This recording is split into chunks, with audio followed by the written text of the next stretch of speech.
Hessen House, we went to Munich and we partied. I love this primary research. Yeah, I can get behind that. And that's where I got my Lederhosen at basically a Yonkers or a Dillard's or whatever. It's called Das Dillard's over there.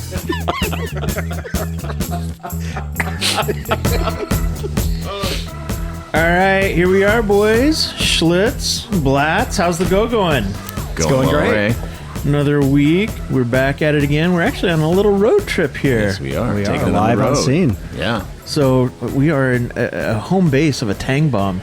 It's it's not the Deadwood's Tang bomb, but these guys actually have. This place has more selection of a Tang bomb. So should we start off the show with the Tang bomb? Yeah, we can start it right away. Just eyeballing it. It's got the right color. Consistency, body, volume that one would right. expect from what we know locally in Iowa City. I think this looks like the real thing, and I, by all accounts, it's the same ingredients. It's the Jaeger plus the Tang. So the color is supposed to be like what? Kind of a coffee that's gone a little coffee, cold. Are you concerned that the third ingredient's not in it? Is that what you're going No. okay. It's not just the powder and the Jaeger. Okay. You can tell. All right, well, here's to a good show, boys. All right, cheers. Cheers. Sunday fun day. All right, we're just going to get into it here. Might have got a little on me. Not the first time. Today's guest is part of a highly successful food, beverage, and hospitality partnership that has helped transform the Des Moines bar and restaurant scene. And it isn't exactly your traditional Iowa supper club story. We're talking about a group responsible for places like Fong's Pizza. For those unfamiliar with it, is what happens when somebody looks at a pizza and say, you know what? This thing needs a crab meat ragoon on top of it. Our guest, Jeff Bruning, he's an Iowa native who's been credited as one of the people helping to revitalize the downtown Des Moines area. His two establishments that really caught our attention we're visiting today, the High Life and El Bait Shop, because anytime this guy's involved with a place called El Bait Shop, we have to figure out what the backstory is. And we're hoping to hear that story today. So without further ado, Jeff Bruning, welcome to the Deep Dive Podcast. Thanks for having me, guys. Welcome, Bruno. Yeah. Thanks. Appreciate it. Schlitz.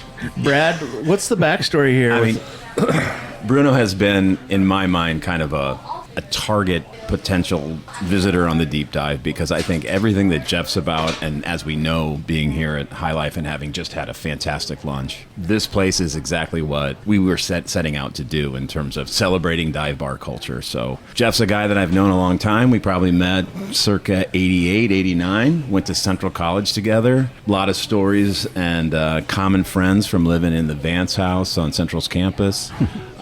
Stayed in touch with Jeff, with Bruno. He told us, don't call him Jeff. I don't know. Bruno. Known Bruno for a really long time, and I'm super happy that you're willing to give us a little time and tell some stories about your perspectives on dive bars and tell a few lies along the way. All right, yeah, I can do that. Maybe a good old Brad Dunlap story from back in the day. Has Brad always had a magnificent set of hair? Yes. It's a lot darker than... But, yes.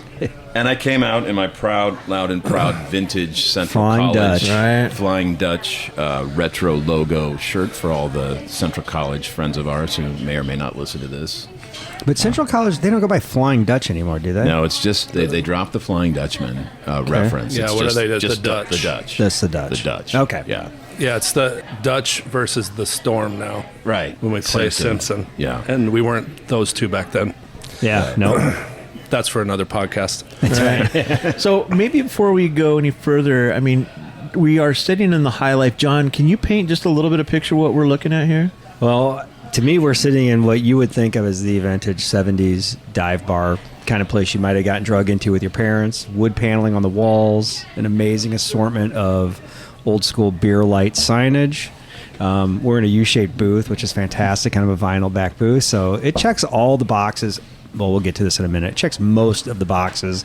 But we talked about in episode 1 as a dive bar, right? And it's absolutely fantastically done. And how it came together, the concept and stuff is stuff we want to dig into with Bruno, because it's a pretty special place. Jeff, let me tell you about the lore that I have heard about the High Life and El Bait Shop. I heard, 10 years or so ago, that you were looking at properties, and this place is really around it, the neighborhood now, a lot of new building, a lot of hip happening stuff. We're like 2 blocks away from the AAA ballpark for the Cubs.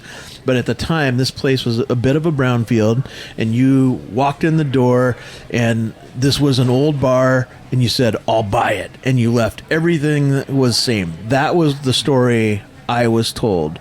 Since then, I've learned that's not the truth. Completely not even close to true, right? Yeah. Yeah, right. So tell us the story about the High Life and Well, the story of the High Life is when we took this place over, it was 3 cinder block walls and 1 shared wall with the building to the south. And there's one room, and we're kind of sort of where that room was with a big red panel in front of it, plexiglass. And then there was a little tiny room in the back that had a toilet in it. And this is a place where they put together, I think, dental kits for grade schools. You know, the stuff that makes see if you brush your teeth right. Yeah. No, we Turns talked red, about turns that in a red. previous episode. Yeah. So the cavity this place finder. pretty much did that. Built like 1965 as a building adjacent to, shared wall with the one to the south. And then Bait Shop has 2 new walls for itself and then the shared wall was with the High Life and then also with the building to the south. These buildings, I think, possibly at one time fed grain into trains. Mm-hmm. And I think that's what they did. But I can tell you, all this was a garage door and really nothing else. It was a big storage area.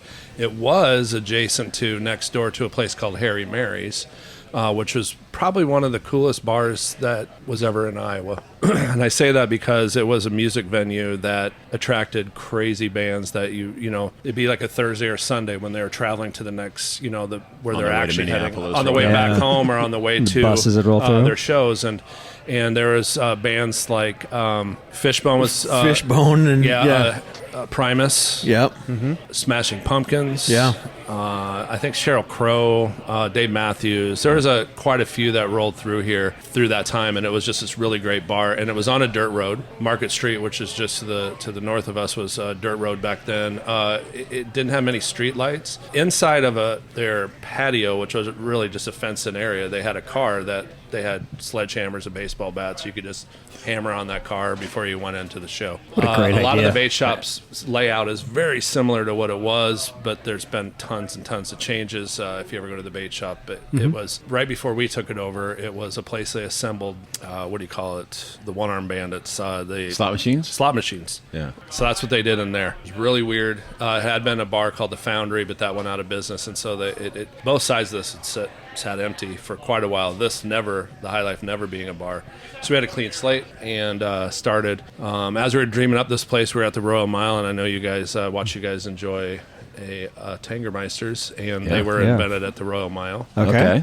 Don't tell your friend in Iowa City that but Okay. we were trying to You decide think you got the jump on we used Deadwood? We used to sell 12 to 14 cases, or buy 12 to 14 cases of Jägermeister a week at the Royal Mile at our peak. And we were like, how do we bring the Jägermeister over here? Because it was hot at the time. We were like, let's try mixing it with stuff. We mixed it with orange juice, and it was disgusting. We mixed it with a few other things, and then we're like, I don't know. And then it's like Tang. We didn't have any Tang at the Royal Mile, but we got some Tang. We mixed it. It's amazing. We opened up this place 22 years ago this past February, and Tang has been on the menu. We have wings that are in Tang. We do a Tang. I think we do a Tang pie and a few other things. We were working on the idea of doing Tang Tuesdays and everything Tang. We actually worked with a local brewery, Exile, and we did Tang IPA. Exile just in the last year or so. So All right. Anyway, well, we got work to do. may or may guys. not. May or may not. I want to try some of the other varieties. Deadwood might have, and then also the Root Down, which is actually my favorite way. It was, we believe, in Des Moines at Court Avenue Brewing was invented, but we soon picked that up because we sell a ton of Jägermeister root beers, Root Downs. Okay. Oh, Okay. Haven't had that. Beastie Those are- Boy. Okay. We got some. Yeah. Boy. Yeah. We got some more sampling. You may to have do, JP. transformed our tailgating menu this fall. I'm telling you, root beer, it's kind of scary because all those botanicals get lost. It is. I'm not a big fan of mixing shots. Talk about dive bars. When people come in and say, I want all the silly, I'm not even going to come up say the silly names, and they're way sillier these days. Me and the guy who's the district manager now, people are like, I want one of those. They're like, no, how about a root down? Well, no, but I'd probably have, I was like, how about a root down? They finally, it's like, okay, I'll have a root down. We kind of pushed our agenda on people, but also we're just lazy. We don't want to learn how to make some silly drink. And it's just, we thought it was just below us to make that. Right. So, yeah, I like that. It's like you got to have standards. It's sort of like It's a Wonderful Life. We serve hard drinks for people who want to get drunk fast. Right. That's our keep it simple. Keep it straight ahead. Respect it. But yeah, that's to make it short story out of a long one. That's the history of the High Life. That's where the High Life came from. It wasn't anything. It wasn't a bar before. Right. So you have this empty canvas. How do you start going at it? How do you decide what goes on the canvas? So one of my business partners, this is sort of his brainchild to a point. We all built off of it, but huge Rat Pack fan, huge Breweriana guy. A large number of these signs and things are from eBay. Okay, we were wondering, what is the investment? But then there's a lot of the signage. There's a lot of guys, a lot of people that whirl in there, but mostly men say, "Oh, my wife won't let me hang this anymore. Do you want to buy this or do you want this?" Okay. So there's been some of that. The Schlitz signs out front, the huge ones. Guy came in and said, "I'll take a C note for each one." I'm like, I don't know what a C note means. So I was like, what do you mean by that? He's like, well, I'll take $300. Like, okay, but I know that's a lot of money. Can I go talk to my partner? And as I turn the corner, I'm like, oh my God, because these they have to be worth like $1,000 a piece, especially at this point. John's been looking at the ham stuff. What'd you say? Yeah, some of the things $2,600 for that kind of active. Yeah, those balls, and they're even more than that. I had a box of motors for it so we could keep them going. And by the way, all those hams. So are you saying $2,600 is a good deal for one of those? Because I'll share that with my wife as soon as we leave. Probably so. Okay. I would say it's an investment opportunity, Becky. It's an investment. You got to snatch that up. Depending on it. And he's got spare motors, so Becky can fix it. Just remember though, most of those are at least 60 years old. Yes. Yeah. Absolutely. And they're not plugged in, and they, a lot of ours we've had to go in and like retrofit it with LED and just. So to go to the very genesis, you said it was kind of your business partner started the brainchild. So did he say, "Hey, what about something our dads hung out in," or what was the origin story? I think if you walk in the front door on the steps, it says established 1965 because that's his birthday. Okay. Or birth year, 64, 65. And then, but he said he had this idea of what he wanted to do. So they have a place in La Crosse called Buzzer Billy's, and there's a ton of really cool bars and a lot of this feel. And so he had this idea we wanted to do, and it is sort of like your grandpa's basement kind of flavor. Yeah, it really is. So all of our trips, so we have a place called the Royal Mile, and we went to Britain for that. We went to the UK.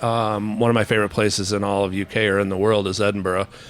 Scotland, I think it's one of the coolest towns in the world, and I've been there nearly, about 10 times in my life now at this point. We flew into London, and we went up to Chester and York, and then to Edinburgh, and then we all got together, and we were like, okay, pick the top 10 names you want to name our British pub, and so we put them in, and the top winner was the Royal Mile. Okay. And so it became the Royal Mile, which is it's a road. It's the high street of Edinburgh that runs from castle to castle, hence the Royal Mile. And so we did that, and then Hessen House, we went to Munich, and we partied. I love this primary research. Yeah, I can get behind that. And that's where I got my Lederhosen at basically a Yonkers or a whatever Dillard's of for everyone who doesn't know what Yonkers is, a Dillard's or whatever. It's called Das Dillard's over there. Yeah, and so I got that, got my hat, the whole 9 yards. We toured, so we got our flavor for that. Well, for the High Life, we went to Milwaukee, and we took a road trip. And I'm telling you, we had to have gone to a dozen bars on the way there because Wisconsin has very easy laws if you want to become a bar. So we went to a ton, and we saw all these places, supper clubs and different things, and so we got a ton of ideas. We went to the Schlitz tap room. We saw the PBR in its early stages of being turned into what it is today. It's a whole apartment complex and a whole bunch of things. And then we, of course, toured the Miller Brewing Company, went on and did all like the deepest dive into it. And they took us to a place that had, I think there was a place called the High Life Lounge up there. And then they took us through, and they said, anything you want from the archives, pictures and stuff, you pick it. And so we went through and we picked.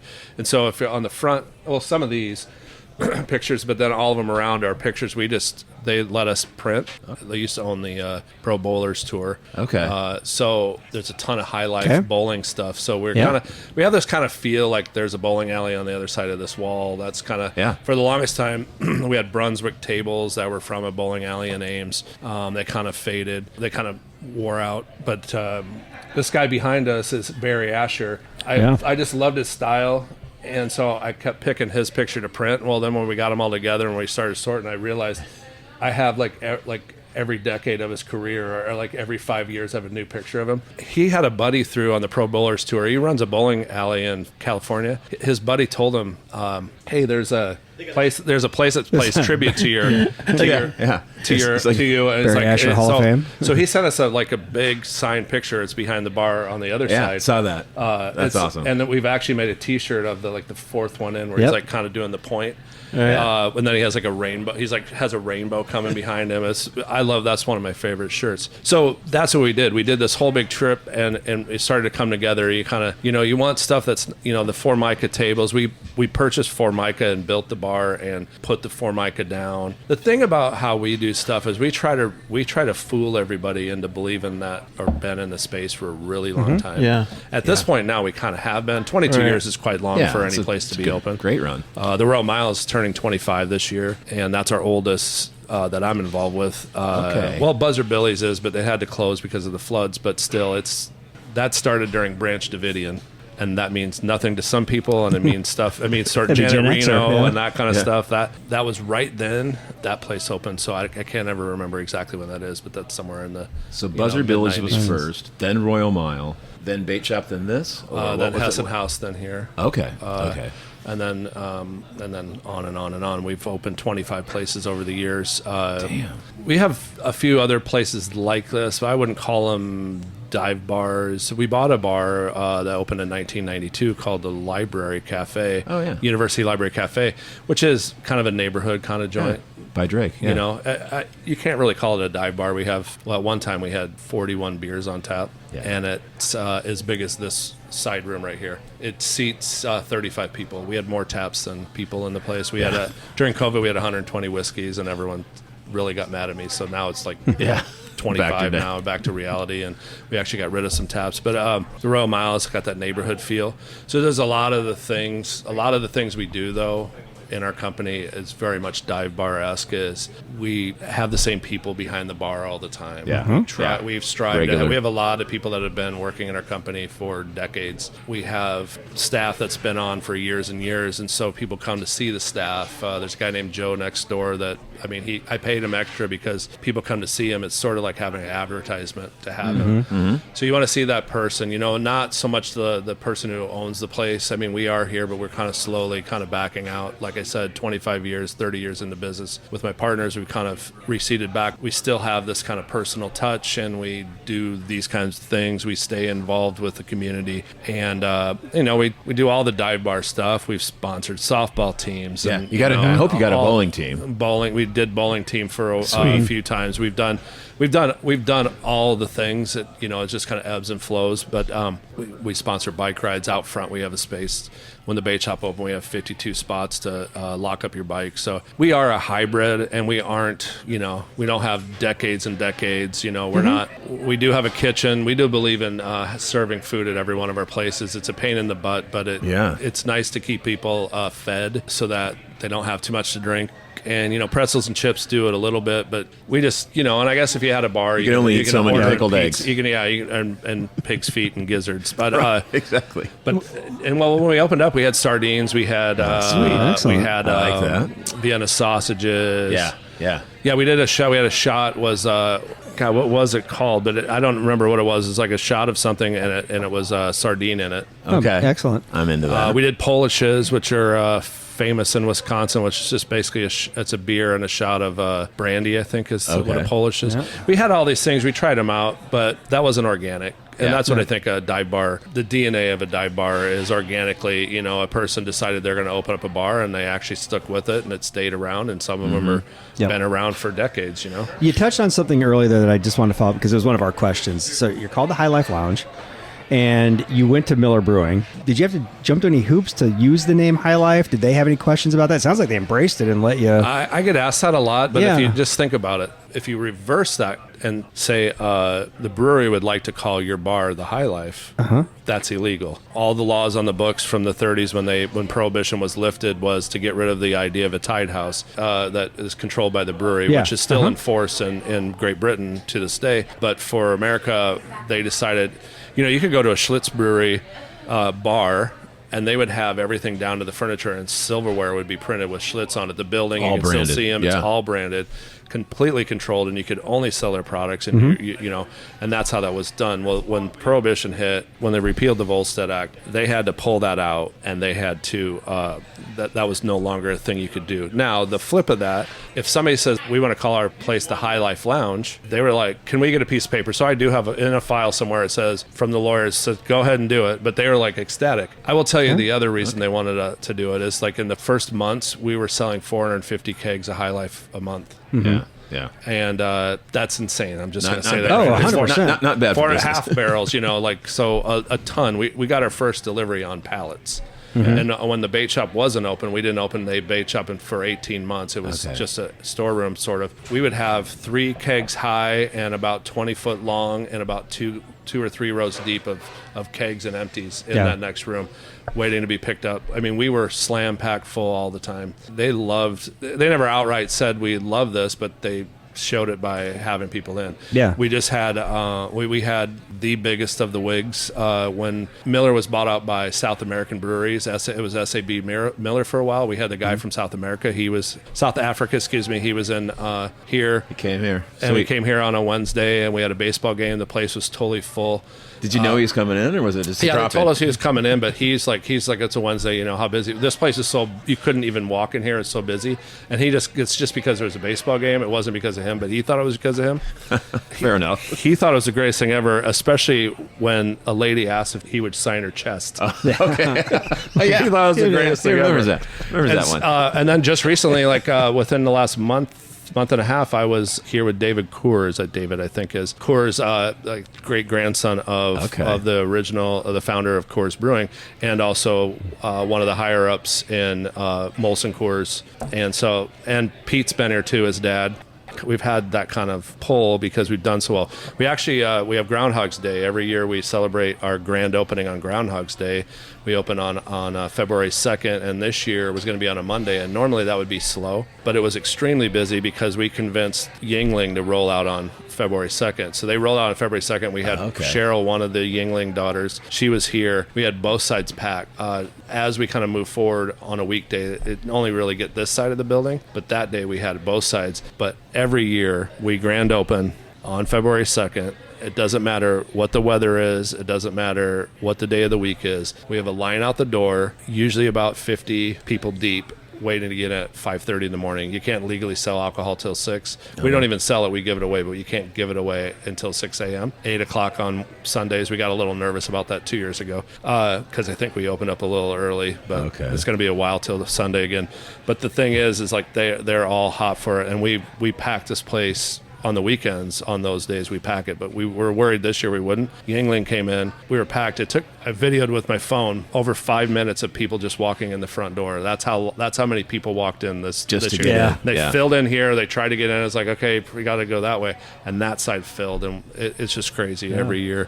All that star power. Now here we are on a Sunday, and Brad Dunlap, the baritone show ponies here. Right. The crowds are overwhelming.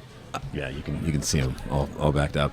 I was going to ask you, Bruno, because I think I heard when you first opened, was it true that you didn't serve, because you've got your tap here is a little bit broader than I was almost expecting, because in the early days, was it true that you didn't serve anything on tap that became available after like 1970 something, or was that Well, not it was a thing? 1982 because 82, 83, I can't remember exact year. That was how you started. You said We only did that. going We're not going to serve nothing That- that came out after that date. Okay. That excluded Bud Light. Oh, We didn't sell okay. Bud Light. We didn't sell And Bud that was- Light. that was an here. issue. Oh yeah, we the Royal Mile for a while. We didn't sell any Anheuser-Busch products. Okay. We were like the one out of 7,000 liquor licenses in Iowa that did didn't not sell Budweiser products at the Royal Mile for a while. And people, I mean, I'm sure there was probably one or two more. I think, well, I'm looking at John because we heard this when we were at the Fox Ed, They do not serve Budweiser. Yeah. Is that true? Yeah. Yeah.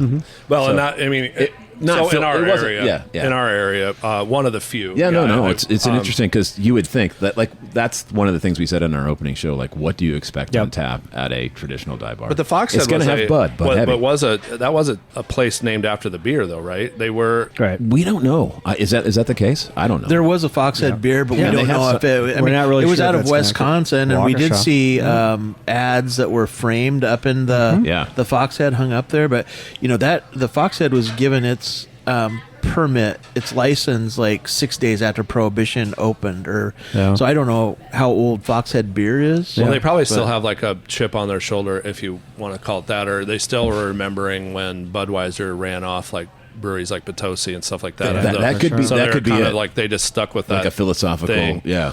We did it because of very similar things, but it actually hurt people's brains when we told them we don't sell any anheuser Busch products. And then we came over here and we're like, the High Life Lounge. Why would we sell like we were sort of kind of? It was okay to say we weren't doing that. We did sell Budweiser from the get go, but it was just I mean, in all honesty, it was just a hook. It got people in here. It got people. It's sort of like it's you're just playing Part of into your the marketing, beer yeah. wars, Yeah. and it worked out for us, and so that was great. And then on the flip of that, when we told the Bud distributor that we wanted to start carrying Bud Light right now, they filled this place full and drank through 3 kegs. And they were so happy, and we got tons of business on the other side of that. Yeah. And by the way, a place called the Beechwood Lounge opened up in Des Moines after they saw how successful we were. Okay. Oh, really? Yeah. I want to go back to double click on decoring and tricking the place out. You talked about it a little bit. eBay, some stuff from the brewery. How long did it take to assemble all the signage? And for those listening, if you haven't been to the High Life, we're going to post a series of pictures of all this, but it is an incredible collection of stuff. How long did it take to assemble it all? Was it already opening day, or is it 22 years? Yeah, right. Yeah. If you go next door to the bait shop, it wasn't as, I mean, it didn't even come close to as much stuff as it is, but that was kind of, some of our places have a ton of stuff. Other places have hardly anything on the walls, and that's by design to a point, but it's all by organic design. My business partner, he wanted to have just those pictures on the wall. He didn't want to have any signs. He wanted it really to be clean, and Yep. And if you go to the bar now, like really recently, we had a lot of stickers and a lot of stuff. He's like, that's his given. He's like, as long as the bar is clear of all the nonsense and keep it nice and clean, we put all this other stuff up. At first we didn't have much, but then it just kind of kept adding, and there was really cool signs and stuff.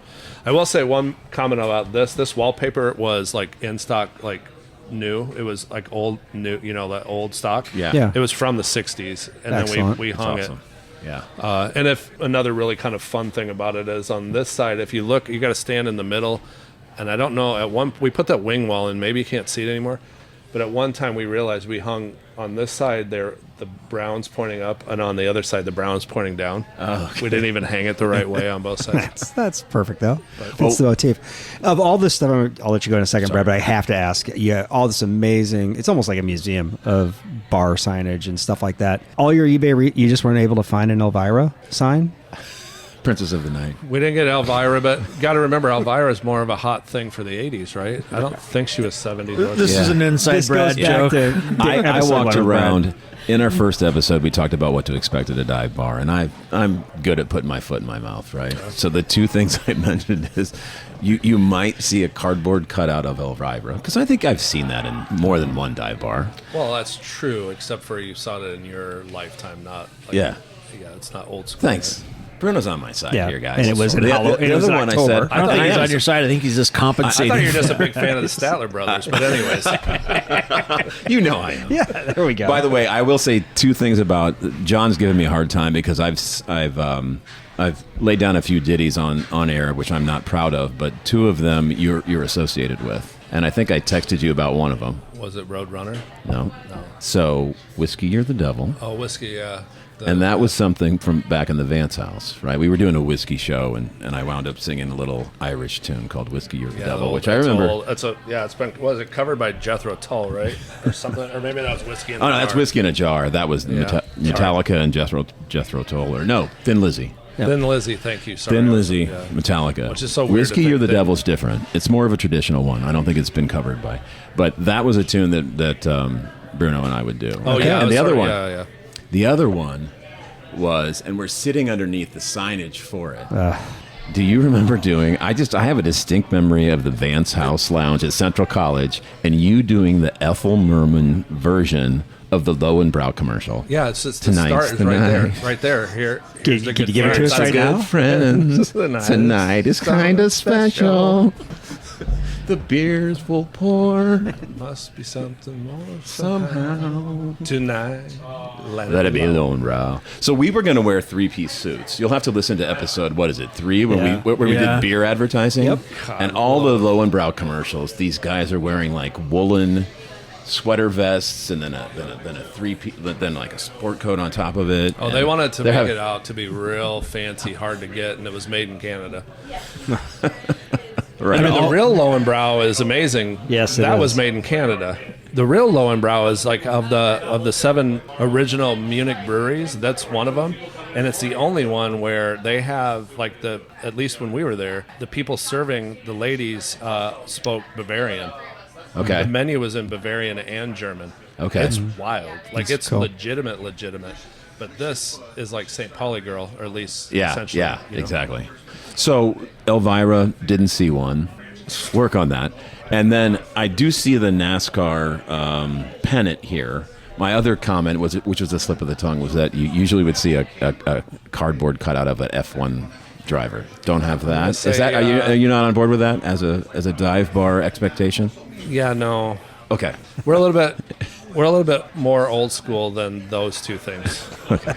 We're aspiring to be a Foxhead, you know. We're aspiring to be. Yeah. I doubt if those two things are in the You wouldn't Fox see that at the Fox. Just so we're clear, the cutout of the F1 driver in Elvira isn't old school. It is no school. There's I was going to say. All right. I'm going to say. no I think school. I'm going to tell you the other things you see in the 2 bars you just talked about. Probably Jello shots. Lots and lots of vodka, Busch Light. Yeah, Busch You know, Light. like I'm just Yeah. and pricing that's very, very low. And I don't disagree with low pricing because we're pretty competitive with our pricing. But you're talking about really low price. You're talking about like country bar. Right. You're Exactly. describing to me Roadhouse, a dive bar in rural Iowa. where you can only get peanuts you can spit on the floor. Yeah, and all the woodwork is chipboard. Yeah. You know. There you go. And, all right, let's transition to your food program because we've talked about decor and stuff in here. We sampled a good portion of the menu earlier. Absolutely amazing stuff. Liver and onions were incredible. Yeah. Chicken was awesome. Spam and eggs is great. Yeah. Did you start with like a TV frozen dinner and like build the menu off of that, or what was the motivation behind the creative genius of your menu? I keep referring to my partner, my business partner, Andy Massett. Does Andy ever get out? Like, is he? Why is He's he out not there, here? but he just wants to be done. He has an acreage down in south of Des Moines. Okay. He's moved like 6 times since I've known him. It's crazy. I don't know. Okay. He's built two or three of the houses. Shout out to Andy. I mean, when we first, and the kind of staff kind of balked or revolted on it, we used to have angels on horseback, which I think is, God, there was one thing that just smelled to high heaven. Maybe it was chicken livers. It was something. Okay. We had a few like out there dishes, but it was basically everything is from like the 1950s or 60s cookbooks. Cocktail party kind of menu. That's where a lot of this stuff comes from. And then it's like I like to tell people when they come to work here is like, this isn't like if you worked at the Royal Mile or the Hessen House, we don't have to explain what this stuff is. Here you have to explain what those are. Here it's all in English and it's stuff you've seen a million times over in your life. You've had it. You know, tuna casserole, Aunt Betty's house. stroganoff. Roasted chicken was a huge one. That's from my hometown. My grandmother was crazy. She worked at Tony's, this place in Carroll called Tony's, and roasted chicken was like the height of like fancy. Yeah. And so we'd always on Sundays we'd go there. Grandma didn't wait on us, or she's like just did it for part-time just because she had the skills from back when they were farmers really, but she waited there, and so that's where we started going there like for breakfast and stuff to see my grandma. But then we'd go all as a family with my grandparents to eat roasted chicken on Sundays, and that was huge. There's another place called Denny's in Carroll that basically we lifted the entire menu. Which is original. I mean, it's just like a local bar for locals, which could be considered a dive bar, but they had like the pizza burger we sell here is very similar. But all like the menu is sort of in our original menu, all of our food came from Farner Bakken. Okay. And so Farner Bakken was really not geared towards like high end food or anything. So Shout out to Jeff Farner, there you who's go. a listener. All right. Yeah. So yeah, we did a lot Nice. of business with Farner, but then they're not from around here. They are in town. They did deliver, but they're more convenience store and small town, and we needed a little bit more than that because we started to branch out and had more needs in all our places. What I just said too, Tony's is no longer open. I was going to ask you if those places. Denny's is no longer open, Right. And Farner-Bakken is no longer thing. Farner-Bakken. They got purchased.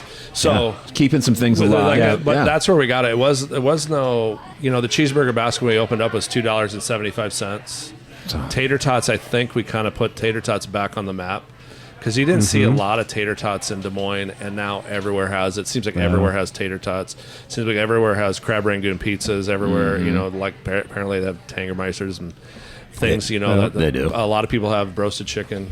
Not to say that we were the only ones that ever had it. I'm just saying it went really It's not well. roasted, but have you ever had the chicken at Mount Hamel Tap? Do you know of Mount Hamel down by Mount Pleasant? No. All right, something to check out. No, I mean, It's a chicken joint. It's all about chicken. I'm all about fried chicken, and we have a place called The Chicken. So I mean, Oh yeah, I actually was there on my way out to Ragbri. yeah. So the chicken. I didn't know that was yours. Yeah, He's got so many places you don't know. If you're in a place, if sometimes you're in I a forget what I a have. Des Well, I don't Moines even own metro that. area I don't place, own that. We talked about Mullets before. I don't own Mullets and the chicken. I've sold both of those off. But Okay.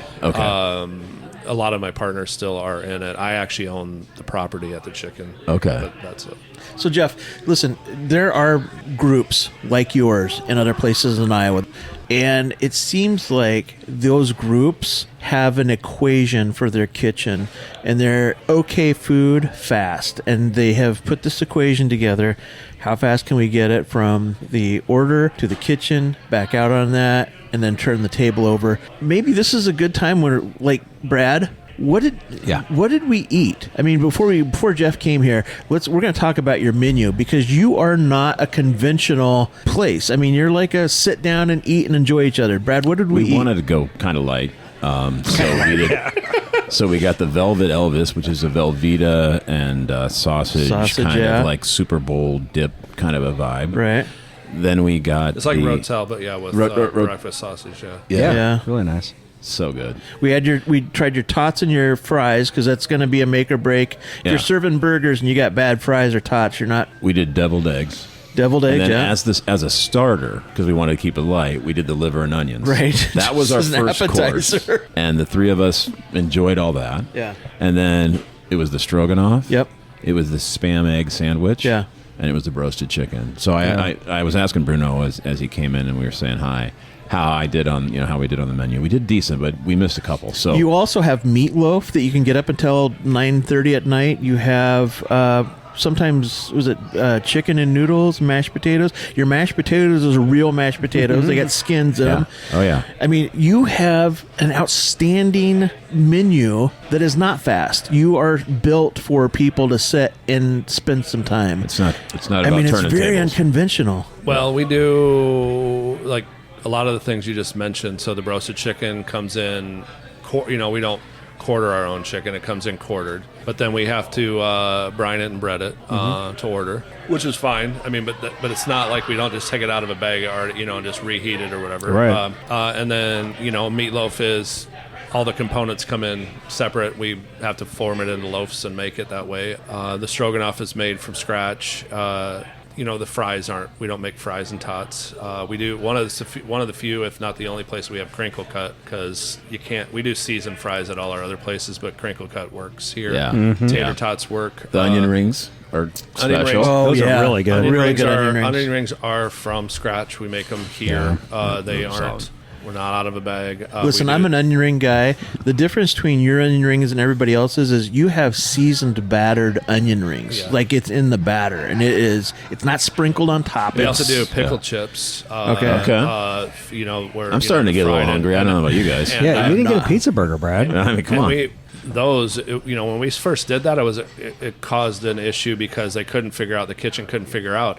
There's a process to batter those and get them going and make it work so that it doesn't screw up your fryer and all. Right. But we got it worked out, and once they worked it out, they love it, and it's a good money maker. Pickles aren't like expensive, but all this stuff, if you don't hand make it, then I read a story or maybe watched a podcast where somebody were traveling or whatever, and it was a food show of sorts, and they said, okay, we tried chicken strips or we tried jalapeno poppers, and they went and they realized that they were having an identical thing everywhere they went because they're just from Cisco, pre-made, and they throw them in a fryer.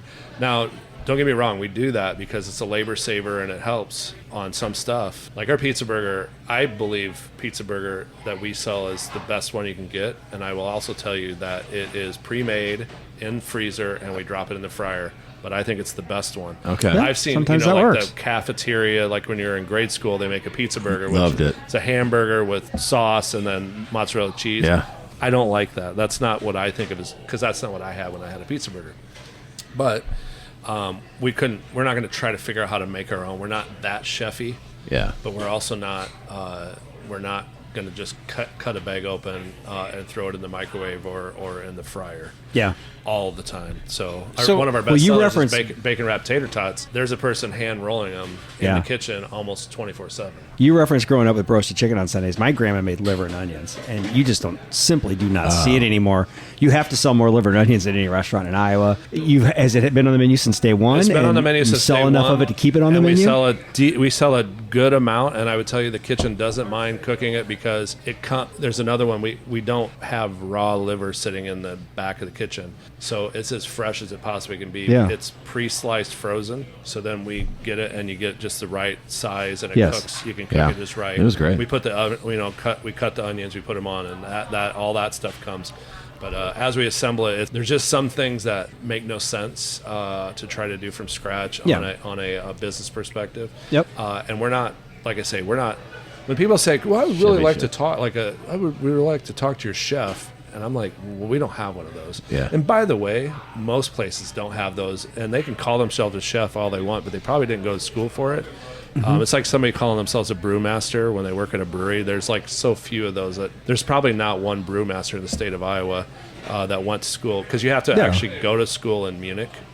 To be able to call yourself. It's like saying you're a PhD. Yeah, right? Brad calls himself a bike mechanic. Right. Exactly. Here we are. Exactly. I'll show you pictures of my newly built bike after this, Jeff. Go ahead, We don't Ray. want to get I'm into sorry, that. cut you off, Ray. No, you're good. So I guess going back to my concept, I know that with some of these other groups, they sit down and they think, what is the experience they want? How fast do they want to turn the table over? That depends on the menu. Are you guys like that? Or you're just like, we want to bring the food that we want to bring, and if they stay here 45 minutes, that's fine, and if they stay here an hour and a half, that's fine. Does your group think about that? Or We don't do formulas to figure out how much money we can make. We don't reverse engineer and figure out these things.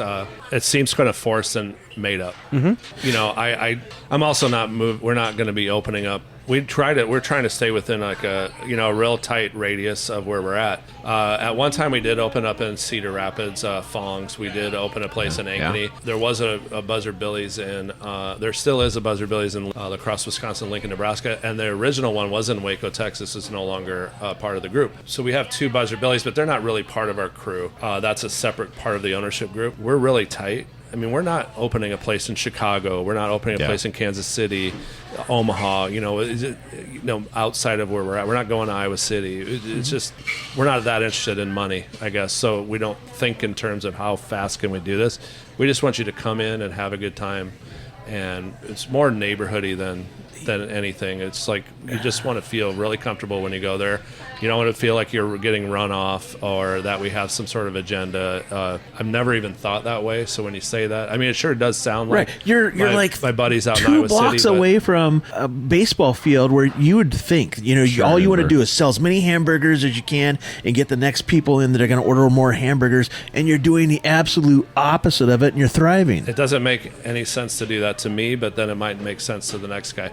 The only time we ever really kind of run into that, and this is something, is like at Lucky Horse in the Drake area or the Royal Mile down here. is if they're going to the show, if they're going to go to the Wicked show coming up or whatever, we got to kind of run on a timeline. It's like we got to go, hey, you going to the show tonight? Because if you're going to the show, we're going to let you know. We probably won't get you in time. And then at the Lucky Horse or the library, hell, are you going to the Drake basketball game or something? We kind of have to let them know that we're on a pace time it accordingly. frame. Yeah. But other than that, no. I think the times my staff really are the most worried is, do we really have to stay open that late? Can we, post-COVID, the whole calculus has changed. We used to be, here till 3 a.m. And I will tell you that the old adage of nothing good happens after midnight is really true, especially I guess when you're 56. That was a Doug Dunlapism.